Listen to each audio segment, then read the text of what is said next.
ഭയങ്കര രസമാണ്. കാരണം ഇത്രയും മനോഹരമായൊരു ജീവിതം ഇത്രയും മനോഹരമായൊരു ജീവിതം നമുക്ക് ഓരോരുത്തർക്കും ഒരുപോലെ ലഭിച്ചതാണ്.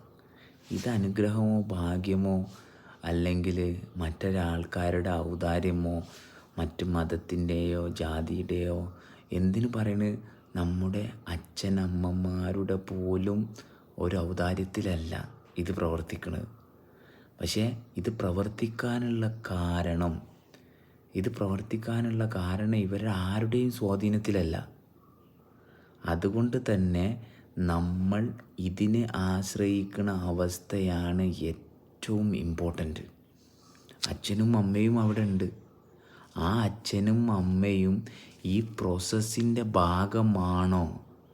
അച്ഛനും അമ്മയും ഈ ജീവന് വില കൊടുക്കണ, ജീവനെന്ന് പറയുന്നത് അവരുടെ ശരീരത്തിൽ പ്രവർത്തിച്ചു കൊണ്ടിരിക്കുന്ന ആ അവസ്ഥക്ക് സ്ഥാനം കൊടുക്കുന്ന ആൾക്കാരുമായിട്ടുള്ള ബന്ധം, അവർ ഏത് വിശ്വാസത്തിലാണോ അല്ലയോ എന്നുള്ളത് അത് ഓരോരുത്തരുടെയും വ്യക്തിപരമായ കാര്യമാണ്. ഇപ്പം എൻ്റെ ഉമ്മയും ബാപ്പയും അവർ ഒരു പ്രത്യേക പ്രസ്ഥാനത്തിൽ അവർ തലമുറകളായിട്ട് ജീവിച്ച് പോകുന്ന ആൾക്കാരാണ്. അതുകൊണ്ട് ആ വിശ്വാസം അവർ കൈകാര്യം ചെയ്യുമ്പോൾ അവരെന്താണ് അനുഭവിക്കണമെന്ന് ഈ പ്രസ്ഥാനം ഉണ്ടാക്കിയ ആൾക്ക് പോലും അറിയാൻ പറ്റില്ല.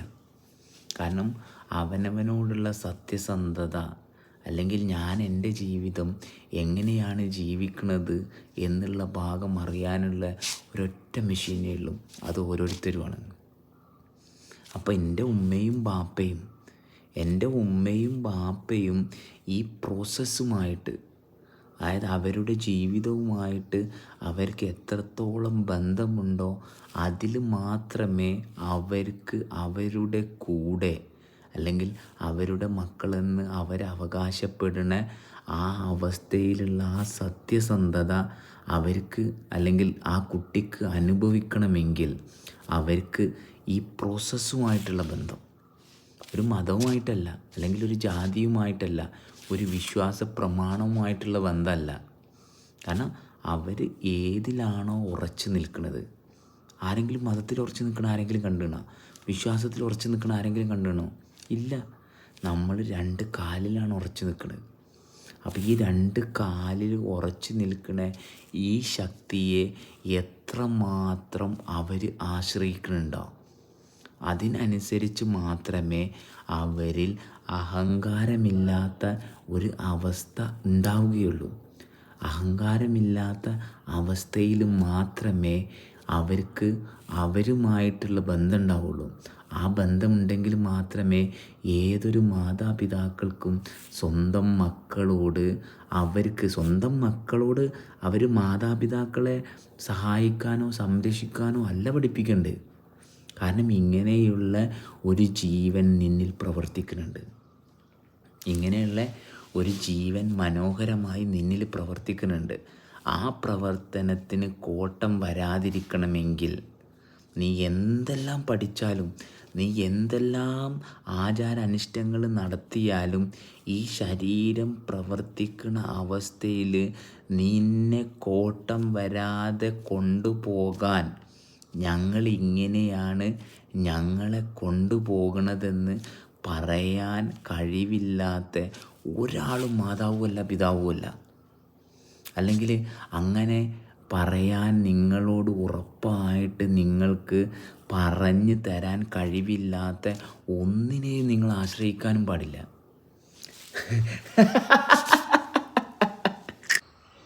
അപ്പോൾ നമ്മൾ പറഞ്ഞുകൊണ്ട് വന്നത്, ഏതൊരു മാതാവിൻ്റെയും പിതാവിൻ്റെയും ഉത്തരവാദിത്തം എന്ന് പറയുന്നത് അവരെ ആശ്രയിച്ചിരിക്കുന്ന ആ അവസ്ഥയിൽ അവർക്ക് ആ സ്റ്റെബിലിറ്റി കിട്ടുക എന്നുള്ളതാണ്. അതായത് ആ സ്റ്റെബിലിറ്റിയോടുകൂടി അങ്ങനെ നിൽക്കാൻ സാധിക്കുന്നവരാണ് മാതാവായിട്ടും പിതാവായിട്ടും മാറിക്കൊണ്ടിരിക്കുന്നത്. കാരണം എവിടെയെല്ലാമോ ആ സ്റ്റെബിലിറ്റിയിലുള്ള അവർക്കുള്ള ബന്ധം കൊണ്ടാണ് നമ്മൾ ഓരോരുത്തരും ഇപ്പോൾ ഇവിടെ നിന്ന് സംസാരിക്കുന്നതും ഈ സംസാരം കേൾക്കുന്നതും. അപ്പം ഇതിന് എത്രത്തോളം വാല്യൂ, അതായത് അവൻ്റെ ജന്മത്തിനും ജീവിതത്തിനും എത്രത്തോളം വാല്യൂ കൊടുക്കുന്ന ആ അവസ്ഥയുമായിട്ട് മാത്രമേ നമുക്ക് അവരോട് ബന്ധമുള്ളൂ. അതിനപ്പുറത്തേക്ക് അവർക്കുള്ള വിശ്വാസങ്ങളോ അവരെ നിലനിൽക്കാൻ കാരണം എന്തെന്ന് അവരുടെ ചിന്തയിലുള്ളതോ കാര്യങ്ങളുമായിട്ട് നമുക്ക് യാതൊരു ബന്ധവുമില്ല. അവിടെ നമുക്കൊരു ബന്ധം ഉണ്ടാക്കിയെടുക്കാനും സാധിക്കില്ല എന്നുള്ളതാണ് അതിൻ്റെ ഏറ്റവും വലിയ പ്രത്യേകത. അപ്പം അവരെ ആശ്രയിച്ചിരിക്കുന്ന അവസ്ഥ അവർ തെറ്റിദ്ധരിപ്പിക്കപ്പെട്ടിട്ടുണ്ടെങ്കിൽ അത് അവരുടെ കാര്യമാണ്. പക്ഷേ അവർ പോലും അറിയാത്ത ഒരവസ്ഥ അവരിൽ പ്രവർത്തിച്ചുകൊണ്ടിരിക്കുന്നതിൻ്റെ ഫലമായിട്ടാണ് ആ പ്രവർത്തനം ഇപ്പോൾ നമ്മളിൽ എത്തിച്ചേർന്നിട്ടുള്ളത്. അതായത് ആ കണ്ടിന്യൂസ് പ്രോസസ്സിൻ്റെ ഭാഗമായിട്ട് അവരിലൂടെ സംഭവിച്ച ഒരു പ്രവർത്തനമാണ് നമ്മൾ. സത്യത്തിൽ അവർ പോലും അറിഞ്ഞിട്ടില്ല എങ്ങനെയാണ് ഈ പ്രവർത്തനം നടന്നതെന്ന്. അതുകൊണ്ട് തന്നെയാണ് ഇതിനെ എല്ലാ മതക്കാരും പാപികളെന്നും പാപമെന്നും ഒരു സൃഷ്ടി ശരിയല്ല എന്ന് പറയണതിൻ്റെ മെയിൻ കാരണം അതാണ്. കാരണം അവർക്കറിയില്ല എങ്ങനെയാണ് ഈ സൃഷ്ടി നടന്നതെന്ന്. പക്ഷേ ഇപ്പം നമ്മളിരിക്കുന്ന അവസ്ഥയിൽ നമുക്ക് കൃത്യമായിട്ട് കാണാം ഈ സൃഷ്ടി എങ്ങനെയാണ് നടന്നുകൊണ്ടിരിക്കുന്നത്. അല്ലെങ്കിൽ ഈ സൃഷ്ടിയെ ആശ്രയിക്കുമ്പം ആവശ്യമില്ലാത്തതെന്ന് തോന്നുന്ന അല്ലെങ്കിൽ വേണ്ടാത്ത കാര്യങ്ങൾ എങ്ങനെയാണ് നമ്മളെ വിട്ടുപോണത്. അപ്പം നമ്മൾ ഈ സൃഷ്ടിയെ ഫോക്കസ് ചെയ്യുക. കാരണം ചെറുപ്പത്തിൽ തന്നെ നമ്മളെ ഒരുപാട് കഥകൾ അത് ചെറുപ്പത്തിൽ പഠിച്ചതുകൊണ്ട് തന്നെ പിന്നീട് വേറെ കഥകൾക്ക് സ്ഥാനം കൊടുക്കാൻ പറ്റണില്ല. അല്ലെങ്കിൽ ഈ കഥ എവിടെയാണോ എഴുതപ്പെട്ടത് അതിൻ്റെ ആ തനിമയെ അറിയാൻ സാധിക്കാത്ത വിധം കഥകൾ കൊണ്ട് ഈ സ്ലേറ്റ് മറയ്ക്കപ്പെട്ട് ഈ സ്ലേറ്റിലൊന്നും എഴുതാൻ പറ്റില്ല. കാരണം ഈ സ്ലേറ്റ് നിരന്തരം എഴുതിക്കൊണ്ടിരിക്കുന്ന ഒരു സ്ലേറ്റാണ്. അപ്പോൾ ഇതിൽ മായ്ച്ചത് അല്ലെങ്കിൽ എഴുതിയത് അപ്പം തന്നെ മായ്ക്കാൻ സാധിച്ചിട്ടില്ലെങ്കിൽ അതാണ് പിന്നീട് ഇതിൻ്റെ ദുരിതവും ദുരന്തവുമായിട്ട് മാറുന്നത്. എന്നത് നോക്കുക, ഇതിൽ എഴുതപ്പെട്ട ഒരു അറിവ് അത് ആ അറിവ് ഒരിക്കലും ദുരന്തമാവണില്ല. ഒരു മതമോ ഒരു ജാതിയോ ഒരു ദൈവമോ ആർക്കും ഒരു ദുരന്തവും സൃഷ്ടിക്കണില്ല. എന്നാൽ ഞാൻ എഴുതിയതിന് ഞാൻ എന്നേക്കാൾ കൂടുതൽ വില കൊടുത്ത് ആ എഴുതപ്പെട്ടത് വെച്ചിട്ട് ഞാനായിട്ട് നിൽക്കാനുള്ള എൻ്റെ ശ്രമം. എഴുതത് മായ്ച്ച് കളഞ്ഞാൽ അവിടെ ഞാനില്ല, നമ്മൾ മാത്രമേ ഉള്ളൂ. എന്നാൽ ആ നമ്മൾ ഞാനിൽ നിന്നുമാണേനും. കാരണം ആ നമ്മൾ ഞാനിൽ നിന്നല്ലെങ്കിൽ ഈ എഴുതപ്പെട്ട അറിവുകൾ വെച്ചിട്ടുള്ള ഒരു നമ്മളെന്നുള്ള തോന്നൽ മാത്രമേ ഉണ്ടാവുള്ളൂ. അത് സ്വന്തം മാതാപിതാക്കളായാലും ഭാര്യയായാലും മക്കളായാലും അതാണ് സംഭവിക്കുന്നത് അവിടെ. കാരണം ആ നമ്മളെന്നുള്ള തോന്നൽ എങ്ങനെയാണ് ആ നമ്മൾ രൂപപ്പെട്ടതെന്ന് ആർക്കും അറിയണില്ല. എന്തിനു വേണ്ടിയാണ് അത് രൂപപ്പെട്ടതെന്നും ആർക്കും അറിയണില്ല. കാരണം ഓൾറെഡി എഴുതപ്പെട്ടത് വെച്ചിട്ടുള്ളൊരു ബന്ധമാണ്. മനസ്സിലായോ? ഇന്ന ജാതിയിലാണ്, ഇന്ന മതത്തിലാണ്. എന്നിട്ട് ഈ ഒരു ജീവനില്ലാത്ത ഈ വ്യവസ്ഥയെ വെച്ചിട്ട് ജീവനുള്ള ബന്ധങ്ങൾ അകലുകയാണ്. ആർക്കും നോക്കാൻ പോലും പറ്റണില്ല. കാരണം എന്താ? എല്ലാവരും മരിച്ചു കഴിഞ്ഞിട്ട് അല്ലെങ്കിൽ ചത്ത് കഴിഞ്ഞിട്ട് കിട്ടാൻ പോണ വാഗ്ദാനങ്ങളെ പുറകെയാണ്. അതുകൊണ്ട് തന്നെ ആർക്കും ഇവിടെ കാഴ്ചയില്ല. ഇവിടെ അവരുടെ കാഴ്ച ഓൾറെഡി അവർക്ക് പ്രീ ഡിറ്റർമൈൻ ചെയ്തിട്ട് കൊടുത്തിട്ടുണ്ട്. മനസ്സിലായോ? നിങ്ങൾ ഈ കണ്ണിലൂടെ ഇന്നതേ കാണാൻ പറ്റുള്ളൂ. നിങ്ങൾ ഈ കാതിലൂടെ ഇന്ന ശബ്ദമേ നിങ്ങൾ കേൾക്കാൻ പാടുള്ളൂ. അപ്പോൾ ഓൾറെഡി ഇങ്ങനൊരു കാറ്റഗറൈസേഷൻ തിരിച്ചു കൊടുത്തതിൻ്റെ പേരിൽ പിന്നെ അവരും തന്നെ അവരെ പല കാറ്റഗറിയാക്കി മാറ്റി. അതായത് മറ്റൊരാളോട് ദേഷ്യം പിടിക്കുമ്പം അല്ലെങ്കിൽ മറ്റൊരാളെ വ്യത്യസ്തനായിട്ട് മറ്റൊരാളിലൊരു വ്യത്യാസം കാണുമ്പം മറ്റൊരാളെപ്പറ്റി എനിക്ക് വരുന്ന എൻ്റെ തോന്നലുകൾ ഞാനുമായിട്ടുള്ള എൻ്റെ ബന്ധത്തിലുള്ള വ്യത്യാസമാണെന്ന് തിരിച്ചറിയാൻ പറ്റാത്ത വിധം മനുഷ്യൻ പോയിക്കൊണ്ടിരിക്കുകയാണ്. അതായത് എല്ലാവരെയും ജഡ്ജ് ചെയ്യണൊരു ഭാഗം. ഈ ജഡ്ജ് ചെയ്യണ ഭാഗത്ത് എന്താണ് സംഭവിക്കുന്നത്? കാരണം അവിടെ ഒരു റീപ്രൊഡക്ഷൻ ഉണ്ടാവുകയാണ്. അതായത് ലൈംഗികമായിട്ട് ബന്ധപ്പെടുമ്പം ഒരു കുട്ടി ജനിക്കണത്, കാരണം ആരും കുട്ടീനെ പ്രതീക്ഷിച്ചിട്ടല്ല ലൈംഗികമായിട്ട് ബന്ധപ്പെടുന്നത്. പക്ഷെ അത് കഴിഞ്ഞിട്ട് പറയുന്നത് ഞങ്ങൾ കുട്ടികൾക്ക് വേണ്ടിയിട്ടാണ് ബന്ധപ്പെട്ടത് എന്നതുപോലെ. ഇത് മാത്രമാണ് മനുഷ്യൻ്റെ ഒരു വിപത്ത്. അതായത് വാക്കുകൾ കൊണ്ട് അവൻ്റെ ചിന്തകളെ തിരുത്തുന്നത് പോലെ അവന് മറ്റൊരാളെ മാനിപ്പുലേറ്റ് ചെയ്യാൻ സാധിക്കണം. അതെന്തുകൊണ്ടാണെന്ന് വെച്ചാൽ ഓൾറെഡി അവൻ കൺട്രോളിലായിരിക്കുന്ന അവസ്ഥയുടെ ആ കോൺസിക്വൻസ് അല്ലെങ്കിൽ ആ റിഫ്ലക്ഷനാണ് മറ്റുള്ളവരെ കൺട്രോൾ ചെയ്യാനുള്ള ആ പ്രേരണ വരുന്നത്. അല്ലെങ്കിൽ ഈ പ്രപഞ്ചത്തിൻ്റെ വായുമണ്ഡലം നമ്മളിൽ നിരന്തരം പ്രവേശിച്ച് ഒരാശ്രയവുമില്ലാതെ പ്രവർത്തിച്ചുകൊണ്ടിരിക്കുന്ന ഈ അവസ്ഥ മറ്റുള്ളവർക്ക് കൺട്രോൾ ചെയ്യാൻ നമ്മൾ വിട്ടുകൊടുക്കുന്നതോടുകൂടി ഈ കൺട്രോൾ എന്ന് പറയുന്ന അവസ്ഥ നമ്മളിൽ ആരംഭിക്കുകയായി. ഒരു മതത്തിൻ്റെയോ ഒരു ദൈവത്തിൻ്റെയോ കീഴിൽ വരുമ്പോൾ എങ്ങനെയാണോ നന്മ തിന്മകൾ രൂപപ്പെട്ടു വരുന്നത് എന്നതുപോലെ തന്നെയാണ്. അല്ലെങ്കിൽ ഇവിടെ നന്മയും ഇല്ല തിന്മയും ഇല്ല. ഞാൻ എന്നെ തിരിച്ചറിയാതെ ചെയ്യുന്ന ഓരോ പ്രവൃത്തിയും വീണ്ടും വീണ്ടും എന്നെ തിരിച്ചറിവിലേക്ക് എത്തിക്കുക എന്നുള്ളത് മാത്രമേ ഉള്ളൂ.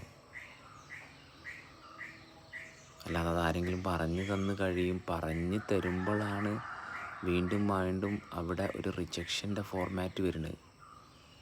കാരണം ഒരു കുട്ടി വളർന്നു വരുമ്പം ചെയ്ത് കാണിച്ചു കൊടുക്കാൻ അല്ലെങ്കിൽ അവനവൻ്റെ ചെയ്ത്തിൽ സ്ഥിരതയുള്ള ഒരു മാതാപിതാക്കളെയും ഒരു കുട്ടികൾക്കും ഇന്ന് കാണാൻ പറ്റണില്ല.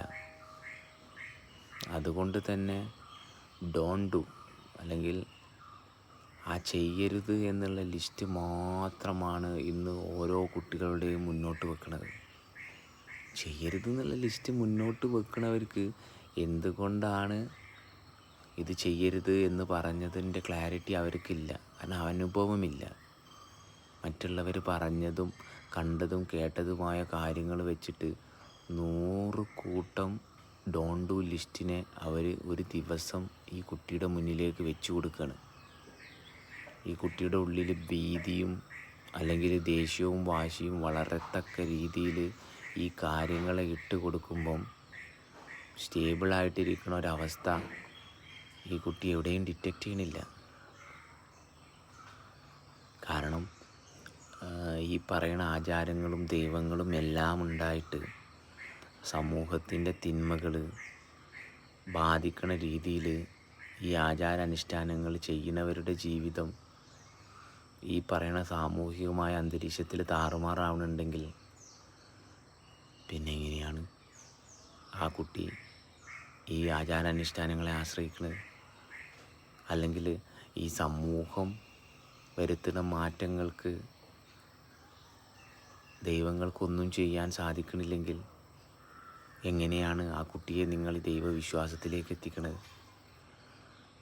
അപ്പം നമുക്ക് ചെയ്യാൻ പറ്റുന്ന കാര്യമെന്ന് പറഞ്ഞാൽ എത്രത്തോളം സ്റ്റേബിളായിട്ട് നമുക്കിരിക്കാൻ സാധിക്കുന്നുണ്ട്. ആ സ്റ്റെബിലിറ്റി എന്ന് പറയുന്നത് വിശ്വാസമല്ല. ഈ പ്രവർത്തിച്ചുകൊണ്ടിരിക്കുന്ന അവസ്ഥയെ അനുഭവിക്കുമ്പോൾ നമ്മൾ ചെയ്യണതല്ല, നമ്മളെ കൊണ്ട് ചെയ്യിക്കുന്ന കാര്യങ്ങൾ വെച്ചിട്ട് അവിടെ നമ്മളെന്ന് പറയുന്ന ഒരവസ്ഥ,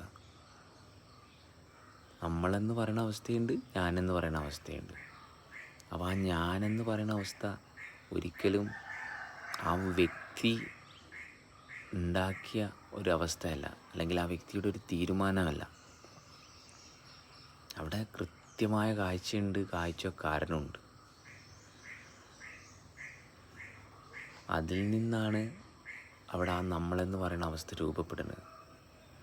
അപ്പോൾ അതിന് പുറമേ കാണുന്ന യാതൊരു നാമങ്ങളോ രൂപങ്ങളോ അതെല്ലാം അവിടെ ഉണ്ട്, അതെല്ലാം അവിടെ ഉണ്ട്.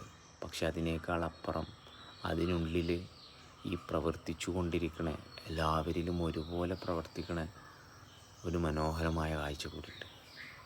അപ്പോൾ അതിനെ ബേസ് ചെയ്തിട്ടാണ് ജീവിതം നമ്മൾ മുന്നോട്ട് കൊണ്ടുപോയിക്കൊണ്ടിരിക്കുന്നത്. ആ ജീവിതത്തെ മുന്നോട്ട് കൊണ്ടുപോകാൻ വേണ്ടി നമ്മൾ ശ്രമിക്കുമ്പോൾ നമ്മൾ തീരുമാനമെടുത്താൽ പിന്നെ നമ്മൾ വിശ്വാസിയായി. കാരണം മറ്റുള്ളവർ നമ്മളിൽ അടിച്ചേൽപ്പിക്കപ്പെട്ട ആ അറിവുകളെ ഈ അനുഭവം വെച്ചിട്ട്, അല്ലെങ്കിൽ ഈ അനുഭവത്തിലിരുന്നു കൊണ്ട് നമ്മൾ ആ അനുഭവത്തെ മറക്കാൻ ശ്രമിക്കുകയാണ്, വേറെ പല ഓർമ്മകളെ ഉപയോഗിച്ചിട്ട്. അപ്പോൾ പിന്നെ കഷ്ടപ്പാടുണ്ടാവില്ലേ? അത് ഭയങ്കര സിമ്പിളായിട്ടുള്ളൊരു കാര്യമല്ലേ? ഓക്കെ, വരാനുള്ള അല്ലെങ്കിൽ സുഖത്തിൻ്റെ പുറകെയും പോകേണ്ട ആവശ്യമില്ല, ദുഃഖത്തിൻ്റെ പുറകെ പോകേണ്ട ആവശ്യമില്ല. എന്താണ് സംഭവിച്ചു കൊണ്ടിരിക്കുന്നത് അതിന് ഒരു പേരോ അല്ലെങ്കിൽ അത് ഇന്നതാണ് എന്ന് ജഡ്ജ് ചെയ്യുന്നതിന് പകരം അവിടെ നമുക്ക് ഇരിക്കാനുള്ള ആ പൊസിഷൻ കണ്ടാൽ പോരെ? നമുക്ക് ഒരുമിച്ച് സംസാരിക്കാനുള്ള ആ അവസരം എങ്ങനെ നിഷേധിക്കപ്പെട്ട് ഇത് പരിശോധിച്ചാൽ പോരെ? നമ്മുടെ അടുത്തേക്ക് ഒരാൾ വരുമ്പം നമുക്ക് ഈ പ്രപഞ്ചം നൽകിയ ഈ എല്ലാ അവയവങ്ങളും ഉപയോഗിച്ച് നമ്മൾ മറ്റൊരാളെ നിന്ദിക്കുമ്പോൾ ആ അവയവത്തെ അല്ലേ നമ്മൾ നിന്ദിക്കുന്നത്? കാരണം നമുക്ക് കേൾക്കാനും കാണാനും പറ്റാത്ത ഒരുപാട് കാഴ്ചകളും കേൾവിയുണ്ട്. അതിന് നമുക്ക് എന്തെങ്കിലും നാശങ്ങളുണ്ടാവും, അത് നമുക്കറിയില്ല. മറ്റത് എൻ്റെ മുന്നിലേക്ക് വരുന്ന വ്യക്തിയെ ഞാൻ അറിഞ്ഞുകൊണ്ട് അറിയാതെ നിൽക്കുകയാണ്. അപ്പോൾ അവിടെ സംഭവിക്കണത് എന്താ? ഈ സിസ്റ്റത്തിനെ ഞാൻ ഷട്ട് ഡൗൺ ചെയ്യാൻ ശ്രമിക്കുകയാണ്. എല്ലാ രോഗത്തിൻ്റെയും കാരണം ഉള്ളിൽ പ്രവർത്തിച്ചുകൊണ്ടിരിക്കുന്നതിൻ്റെ അവസ്ഥ പുറത്ത്. കാരണം ആ പെർഫെക്റ്റ് ബാലൻസിങ് ഉള്ളിൽ ഞാൻ കണ്ടുകൊണ്ടിരിക്കുന്ന കാഴ്ച അതുപോലെ എനിക്ക് പുറത്ത് കാണാൻ പറ്റണില്ല. അപ്പോൾ വീണ്ടും ഉള്ളും പുറവും തമ്മിൽ വ്യത്യാസം വന്നു തുടങ്ങി. ഇഹലോകവും പരലോകവും തമ്മിൽ പ്രശ്നമായി. അപ്പോൾ പരലോകത്തുള്ള അതേ കാഴ്ച നമുക്ക് ഈ ഇഹലോകത്ത് കാണാൻ സാധിക്കണമെങ്കിൽ നമ്മൾ ആശ്രയിച്ചിരിക്കുന്ന അവസ്ഥക്ക് ഒരു ലിമിറ്റേഷനും പാടില്ല. എന്തെങ്കിലും ലിമിറ്റേഷൻ വന്നു കഴിഞ്ഞാൽ ഈ കാണുന്ന കാഴ്ചയിൽ തീരുമാനം എടുക്കേണ്ടി വരും. കേൾക്കുന്ന കേൾവിയിൽ തീരുമാനം എടുത്തില്ലെങ്കിലും തീരുമാനങ്ങൾ വന്നുകൊണ്ടിരിക്കും. ജസ്റ്റ് ബി, അല്ലെങ്കിൽ ഇതിങ്ങനെയാണ്, ഇത് സുഖവും ദുഃഖവുമല്ല, ഇത് ഈ സംഭവ വികാസമാണ്. കാരണം ഓരോ സംഭവത്തിലുള്ള എൻ്റെ വികാസമായ എക്സ്പാൻഷൻ, ആ അലൈൻമെൻറ്റ് ഇൻ എവറി ഹാപ്പനിങ്. കാരണം ഞാൻ തീരുമാനിച്ചിട്ട് അല്ല ഓരോ കാര്യങ്ങളും സംഭവിക്കുന്നത്. പക്ഷേ ഇവിടെ പ്രപഞ്ചം തീരുമാനിച്ചിട്ട് നടക്കപ്പെടുന്ന കാര്യങ്ങളെ മുഴുവൻ കൈകാര്യം ചെയ്യാനുള്ള ഒരു പ്രാപ്തി എന്നിലുണ്ട്. അതുകൊണ്ടല്ലേ നമ്മൾ ജീവിച്ചിരിക്കുന്നത്. കാരണം ഈ പ്രപഞ്ചത്തിലും ഈ സമൂഹത്തിലും ഇത്രയേറെ പ്രശ്നങ്ങളുണ്ടെന്ന് പറഞ്ഞിട്ടും ആ പ്രശ്നങ്ങളെ ഒന്നും ബാധിക്കണത് എപ്പോഴാണ്? നമ്മൾ ചിന്തയിലിരിക്കുമ്പോൾ. ഇപ്പം ഞാൻ സംസാരിച്ചുകൊണ്ടിരിക്കുന്നത് കേൾക്കുന്നത് നിങ്ങൾ ഈ സംസാരത്തിലാണ് നിങ്ങളുടെ ശ്രദ്ധ എങ്കിൽ ഇതിൻ്റെ അപ്പുറവും ഇപ്പുറവും ഒരു കാര്യമില്ല. അപ്പോൾ ഇപ്പോൾ ഇരിക്കുന്നിടത്ത് നമ്മളിലേക്ക് വരുന്ന കാര്യങ്ങളെ നമ്മൾ പ്രോപ്പറായിട്ട് ഡീല് ചെയ്ത് കഴിയണമില്ല. ഡീല് ചെയ്തുകൊണ്ടിരിക്കുമ്പം അത്രമാത്രമല്ലേ ഉള്ളൂ. ഇന്നലെ വരേണ്ടത് ഇന്നലെ വന്ന്, ഇനി നാളെ വരാനുള്ളത് അപ്പോഴല്ലേ. അതിനും വേണ്ടിയിട്ട് ഈ പഠിപ്പിച്ച ഒരവസ്ഥ വെച്ചിട്ട് ഇതല്ല ജീവിതം എന്ന് പറഞ്ഞിട്ട് ഓരോരുത്തരും അവരനുഭവിച്ചുകൊണ്ടിരിക്കുന്ന അവസ്ഥയിൽ നിന്ന് എത്ര കാലം ഒളിച്ചോടും? അല്ലെങ്കിൽ എങ്ങോട്ടാണ് ഒളിച്ചോടാൻ പറ്റുക? അപ്പോൾ ഈ മാനസിക സങ്കല്പത്തിൻ്റെ പുറകെ പോകാതെ ഈ പ്രവർത്തിച്ചുകൊണ്ടിരിക്കുന്ന അവസ്ഥയെ അനുഭവിക്കുമ്പം എവിടെയാണ് ഇതിനെ അനുഭവിക്കാൻ പറ്റാത്ത രീതിയിൽ എനിക്ക് പെരുമാറണ ഭാഗം, ഞാൻ പെരുമാറണ ഭാഗം, അപ്പോൾ ആ പെരുമാറുന്ന ഭാഗത്ത് എവിടെയാണ് എൻ്റെ ആശ്രയം അതായിട്ട് മാറണമെന്ന് പരിശോധിക്കുക. അപ്പോൾ അതുമായിട്ടുള്ള ഒരു അവിഹിത ബന്ധം. കാരണം ഞാൻ നിലനിൽക്കണമെങ്കിൽ അല്ലെങ്കിൽ സമൂഹത്തിൽ ഞാൻ ഉണ്ടാക്കിയ ഇമേജ് മെയിൻറ്റെയിൻ ചെയ്യണമെങ്കിൽ അതിൻ്റെ കൂടെ ആവശ്യം എനിക്കുണ്ട് എന്നുള്ള ആ തോന്നലെടുത്ത് കളഞ്ഞാൽ മതി. ആ മറ്റെന്തും എനിക്ക് നിലനിൽക്കാൻ മറ്റൊന്നിൻ്റെ ആവശ്യമുണ്ടെന്നുള്ള ആ അത് എടുത്ത് കളയാറില്ല. നമുക്ക് എടുത്ത് കളഞ്ഞും തോന്നും, പിന്നെയും അതിൻ്റെ അട്രാക്ഷൻ ഉണ്ടാവും. അപ്പോൾ വളരെ റിലാക്സ് ചെയ്ത് നമ്മൾ ആ ആശ്രയം പരാശ്രയമായി മാറുന്ന ഭാഗം എടുത്ത് കളയുമ്പം നമ്മൾ നിലനിൽക്കുന്ന ഭാഗം കൃത്യമായിട്ട് കാണാൻ പറ്റും. അപ്പോൾ അതിൽ നിന്നുകൊണ്ട് നമ്മൾ കാര്യങ്ങൾ കൈകാര്യം ചെയ്യുമ്പോൾ വളരെ ബ്യൂട്ടിഫുള്ളാണ്, വളരെ വണ്ടർഫുള്ളാണ്. വേറെ എന്താണ് ചെയ്യാനുള്ളത്?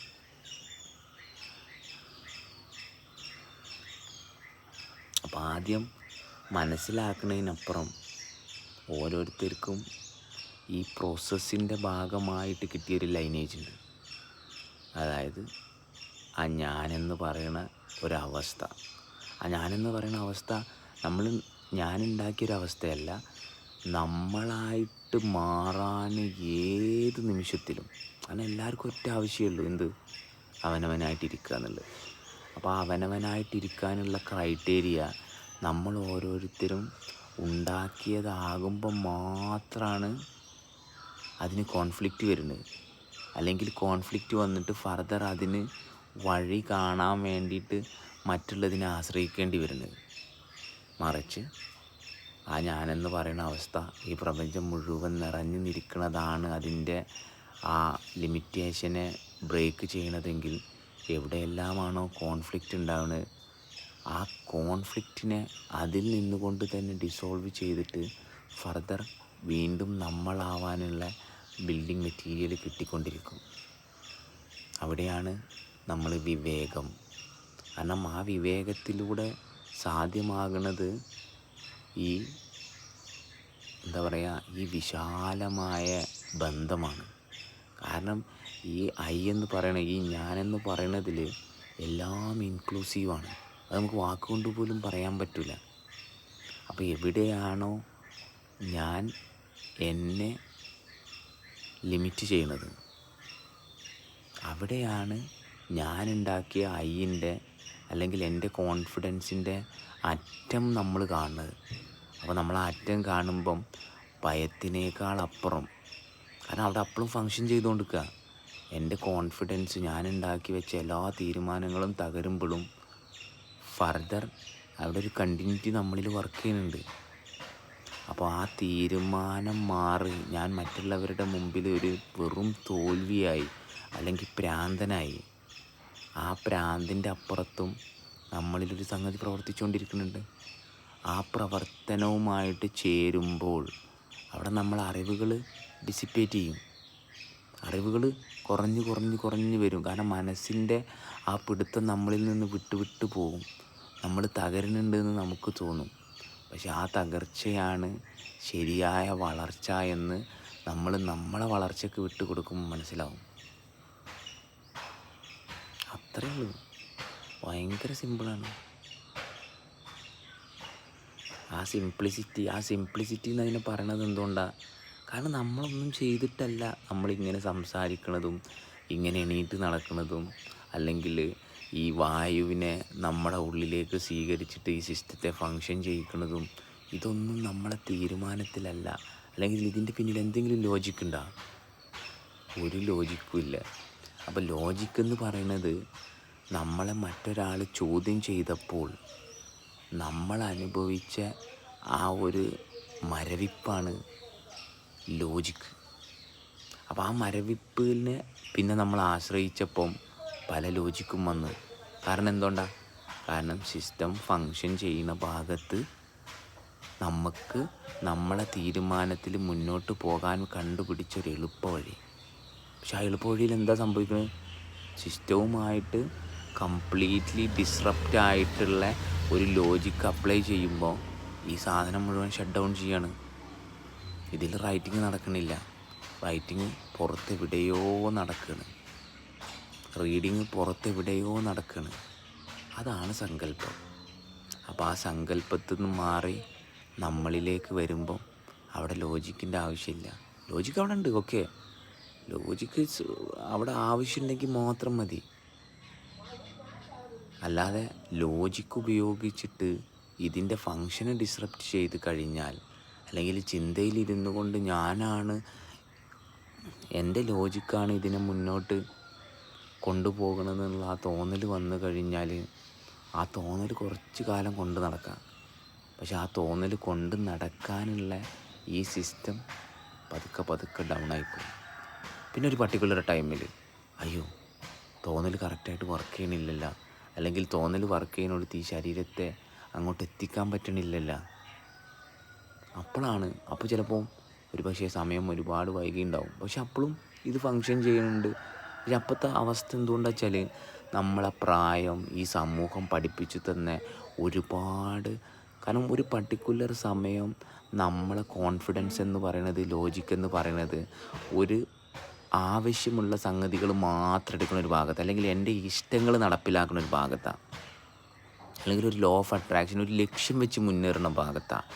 അപ്പം അവിടെ ഒരൊറ്റ ലക്ഷ്യം മാത്രമുള്ളത് കൊണ്ട് തന്നെ അതിൻ്റെ ഓപ്പോസിറ്റായിട്ടുള്ള കുറച്ച് കാര്യങ്ങൾ നമ്മൾ തൊടൂല. പക്ഷേ ഈ ലക്ഷ്യത്തിലേക്ക് എത്തുന്നിടത്ത് എവിടെയെങ്കിലും ഒരു മിസ്മാച്ച് സംഭവിച്ചു കഴിഞ്ഞാൽ പിന്നെ ഇതിൻ്റെ എന്താ പറയുക, ആ സംഗതികളുണ്ടല്ലോ, നമ്മൾ എടുക്കാത്ത ആ ഇഷ്ടക്കേടായി കിടക്കുന്ന സംഗതികൾ ഭയങ്കര ഹൈലൈറ്റഡ് ആവും ഈ സിസ്റ്റത്തിൽ. അപ്പോൾ എനിക്ക് പ്രായമായി, അല്ലെങ്കിൽ എനിക്ക് വയ്യ. അപ്പോൾ ഈ മൈൻഡ് ഈ മെസ്സേജ് ഭയങ്കര, കാരണം മൈൻഡിനെ അത്രയും ഉപയോഗിച്ച് ശരീരത്തെ തളർത്തിയത് കൊണ്ട് മൈൻഡ് കൊടുക്കുന്ന ആ വിശ്വാസം അല്ലെങ്കിൽ ആ ഭയം ഈ ശരീരത്തിനെ തിരിച്ച് വീണ്ടും പ്രവർത്തിപ്പിക്കാനുള്ള കപ്പാസിറ്റിയിൽ നിന്ന് നമ്മളെ സ്ലോ ഡൗൺ ചെയ്യും. കാരണം ഒരു മദ്യപാനി ആ ലിവർ ഫങ്ഷൻ എങ്ങനെയാണോ ഈ മദ്യം ഉപയോഗിച്ചിട്ട് കംപ്ലീറ്റ്ലി അഡിക്റ്റഡ് ആൻഡ് കൺട്രോൾഡ് ആക്കി കഴിഞ്ഞപ്പം മദ്യപാനിക്ക് നിർത്തണമെന്ന് ആഗ്രഹമുണ്ട്. Because he knows that he is going to die. അല്ലെങ്കിൽ അയാളുടെ പ്രവർത്തനം അയാളിൽ അത്രമാത്രം ബുദ്ധിമുട്ടുണ്ടാക്കുമ്പോഴും അയാൾക്ക് തിരിച്ചു വരാൻ പറ്റാത്ത വിധം ഈ ശരീരത്തിൻ്റെ അഡിഷൻ, മദ്യത്തിനൊരു കുഴപ്പമില്ല, ഈ ശരീരത്തിന് ആ കൊടുത്ത എക്സർസൈസിൽ ആ റിക്വയർമെൻറ്റിൽ അവിടെ രൂപപ്പെട്ടു വന്ന ആ അവസ്ഥയിൽ നിന്ന് മാറാൻ പറ്റണില്ല. അപ്പോൾ എന്താണ്, ആ മാറാൻ പറ്റണില്ല എന്നുള്ളത് ഭയങ്കര ഹൈലൈറ്റഡ് ആവും. അപ്പോൾ മദ്യം കുടിക്കുമ്പം ഡബിൾ ഇമ്പാക്റ്റാണ്. കാരണം ആദ്യം എൻജോയ്മെൻറ്റിൽ സ്റ്റാർട്ട് ചെയ്ത് ഫർദർ എൻജോയ്മെൻ്റ് ഇല്ല, എൻജോയ്മെൻറ്റിനപ്പുറം കോൺഫ്ലിക്റ്റ് ഉണ്ടേന്, അപ്പോൾ ആ കോൺഫ്ലിക്റ്റ് വകവെച്ചില്ല. ഒരു സമയം കഴിഞ്ഞപ്പം ശരീരത്തിൽ ആ കോൺഫ്ലിക്റ്റ്, കാരണം ആ കോൺഫ്ലിക്റ്റാണ് റിയൽ. പക്ഷെ അപ്പം അതിനെ അഡ്രസ്സ് ചെയ്യാൻ ആളില്ലാത്തത് കൊണ്ട് പിന്നെ അതിനെ അഡ്രസ്സ് ചെയ്തേ പറ്റുള്ളൂ, പിന്നെ വേറെ ഒന്നും അഡ്രസ്സ് ചെയ്യാൻ പറ്റില്ല. So that's how the focus is shifting into something and we are getting addicted. അപ്പോൾ ആൾക്കാർ ഡിപ്രഷൻ, അല്ലെങ്കിൽ അവർക്ക് പ്രോബ്ലം, മാനസിക വിഭ്രാന്തി, ഭയം. വൈ? കാരണം അവരത് മാത്രമേ ഫോക്കസ് ചെയ്യുന്നുള്ളൂ. കാരണം അവരതിൽ നിന്ന് മാറാൻ വേണ്ടിയിട്ടും ഫോക്കസ് ചെയ്യണത് അത് തന്നെയാണ്. കാരണം ഇങ്ങനൊരു സംഭവം എനിക്കുണ്ട്. അപ്പോൾ ഒരാൾ ഭാര്യയായി, ഭർത്താവായി, അല്ലെങ്കിൽ ഒരു മതവിശ്വാസിയായി, ഇന്ന ഗുരുവിൻ്റെ കീഴിലായി എന്ന് തോന്നുന്ന ഓരോരുത്തരെ സംബന്ധിച്ചും ബാക്കിയുള്ള ഒന്നും അവർക്ക് കാണാൻ പറ്റില്ല. അപ്പോൾ അവരെന്ത് ചെയ്യും? അവർ ചെയ്യുന്ന ഏതെങ്കിലും ഒരു ആക്ടിവിറ്റിയിൽ അവർ ഭയങ്കര ആ വർക്കഹോളിക്കാവും, അല്ലെങ്കിൽ ചെയ്യുന്ന ഏതെങ്കിലും ആക്ടിവിറ്റിയിൽ ഭയങ്കര സ്റ്റക്കായിട്ട് ഒരു പക്ഷെ അതിലവർ ഫേമസ് ആവും, പക്ഷേങ്കിൽ ആൾ കുറച്ച് കഴിയുമ്പോൾ കൊളാപ്സ് ആവും. ഭയങ്കര രസമാണ്. അതുകൊണ്ട് എത്രത്തോളം ഇവിടെയുള്ള ഈ അട്രാക്ഷൻ, കാരണം നമ്മളൊന്നും ചെയ്തിട്ടല്ല നമ്മളിലുള്ള അട്രാക്ഷൻ വർക്ക് ചെയ്യണത്. അപ്പോൾ നമ്മൾ എന്തെങ്കിലും ചെയ്തിട്ട് എന്തെങ്കിലും അട്രാക്റ്റ് ചെയ്ത് കഴിഞ്ഞാൽ വേറെ ഒരുപാട് അട്രാക്ഷൻ ഇവിടെ പ്രവർത്തിക്കുന്നുണ്ട്. കാരണം ഈ പ്രപഞ്ചത്തിൽ ഞാൻ നിലനിൽക്കണമെങ്കിൽ എൻ്റെ ലക്ഷ്യം അതെൻ്റെ തോന്നൽ മാത്രമാണ്. ഞാനിരിക്കുന്ന ലക്ഷണം അതെല്ലാമാണ്. അതുകൊണ്ട് അതിലിരിക്കുക, ജീവിക്കുക. That's it.